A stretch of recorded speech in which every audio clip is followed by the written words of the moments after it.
রাঙামাটিতে জ্বালানি তেল সংগ্রহে জনভোগান্তি কমিয়ে শৃঙ্খলা আনতে চালু হয়েছে ডিজিটাল ফুয়েল কার্ড।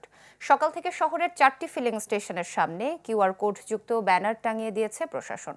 জেলা প্রশাসন, সেনাবাহিনী ও জেলা পুলিশের উদ্যোগে অপচয় রোধ, অপ্রয়োজনীয় ভিড় এড়ানো এবং স্টেশনগুলোতে শৃঙ্খলা আনতে এই ব্যবস্থা চালু করা হয়েছে।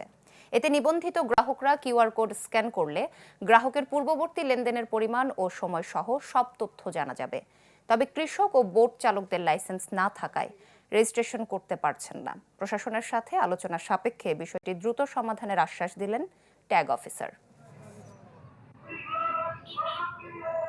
কলকাতা ফলে আমার মনে হয় আমাদের এখানে সুবিধা হবে এবং সবাই যাতে সুষ্ঠুভাবে তেলটা পাবে। যারা বাড়তি তেল নেই ওইটা নিতে পারবে না, এটা ভালো হবে। ফুয়েল কার্ডটা আপনার এই যে কিছুক্ষণ আগে করলাম, এখন তো আগে তো জানতাম না যে মানে এগুলা সারা বলে তেল দিবে না।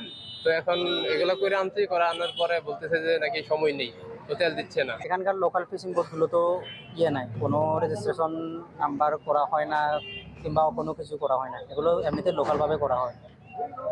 এই কারণে হচ্ছে প্রচুর সমস্যা হচ্ছে এগুলোতে। ফার্মারদের কৃষি কার্ড হয়, এখানে লাইসেন্স অবলিক কৃষি কার্ড, এখানে কিছু আমাদের আছে, অসঙ্গতি আছে, এগুলো আমরা পরবর্তীতে জেলা প্রশাসনের সাথে কথা বলে আমরা এই অসঙ্গতিগুলো দূর করব।